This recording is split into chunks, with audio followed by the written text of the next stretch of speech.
Hello guys, welcome back to my channel. अगर मैं आपसे ये कहूं कि वो शानदार डिस्कवरी जिस पे आज पूरी दुनिया टिकी हुई है, जैसे zero, infinite, gravity, planetary orbit, ये सब ना तो मॉडर्न वर्ल्ड ने दिए ना ही वेस्ट ने, बल्कि ये हमारे प्राचीन भारत की खोज है। बहुत सदियों पहले से इतिहास की बुकों में कुछ इस तरह की पिक्चर बनी हुई, जैसे पूरी विज्ञान की खोज सिर्फ वेस्ट से ही आई है। लेकिन आज मैं आपको ये कहूं कि ये सारी बात अधूरी है। तो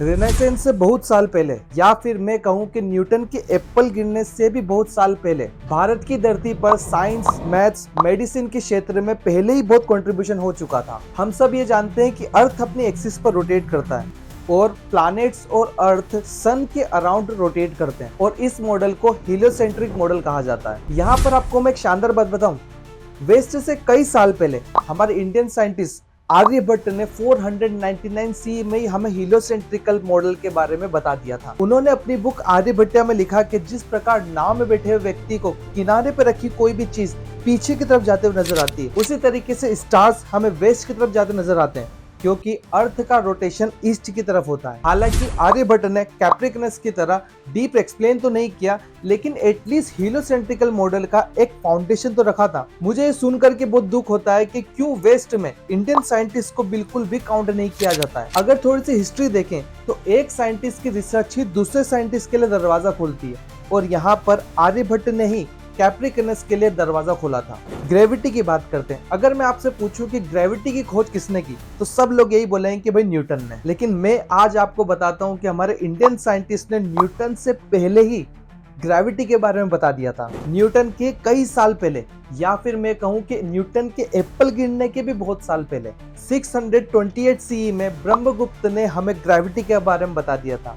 अगर आप थोड़ी सी रिसर्च करोगे, अगर आप देखोगे, तो आपको हर जगह यही मिलेगा कि ग्रेविटी की खोज तो न्यूटन ने की है, बल्कि ऐसा कुछ भी नहीं है। ब्रह्मगुप्त ने अपनी बुक में लिखा था, आकृष्टि शक्ति पृथ्वी सदा धार्यति भूतानि। इसका मतलब है कि अर्थ के अंदर ऐसी शक्ति है जो हर वस्तु को अपनी ओर खींचती है। तो न्यूटन की एप्पल वाली थ्योरी में क्या था, उसके अंदर भी यही बात थी। न्यूटन एक एप्पल ट्री के नीचे बैठे हुए थे, ऊपर से एक एप्पल गिरा, तो उन्होंने ये सोचा कि एप्पल नीचे क्यों गिरा, ऊपर क्यों नहीं गया, और उस समय उन्होंने ग्रेविटी की खोज की। यही चीज हमारे ब्रह्मगुप्त ने 628 सी में ही बता दी थी। लेकिन इन वेस्ट के द्वारा हमारे इंडियन साइंटिस्ट को थोड़ी सी भी वैल्यू नहीं मिली। थोड़ा और आगे बढ़ते हैं तो हम सब जानते हैं कि जीरो की खोज किसने करी, आर्यभट्ट ने। हम सबको ये बात पता है। थोड़ा और डीप में चलते हैं तो आर्यभट्ट ने हमें सिर्फ नंबर सिस्टम दिया, मतलब कि 10, 100, 1000, ये हमें आर्यभट्ट ने बताया। बट थोड़ा और आगे चलें, थोड़ा और डीप में अगर देखते हैं हम लोग, तो ब्रह्मगुप्त ने मैथमेटिकल रूल्स बनाए।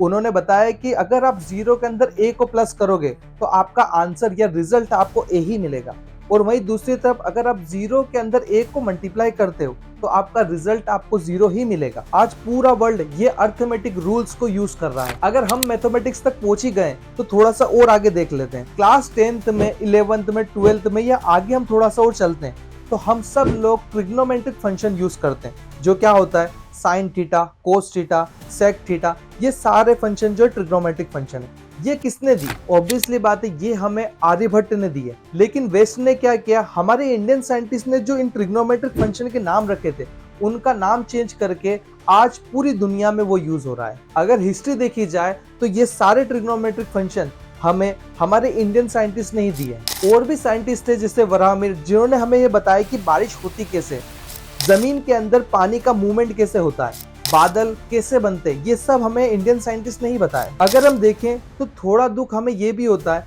कि हमारी ऐसी बहुत सारी ऐसी बुक्स है जो हमारे इंडियन साइंटिस्ट के द्वारा लिखी गई, लेकिन वो उस लैंग्वेज में लिखी हुई है जो पूरी तरीके से विलुप्त हो चुकी, मतलब कि उसको कन्वर्ट करने वाला अब कोई बचा ही नहीं इस धरती पर।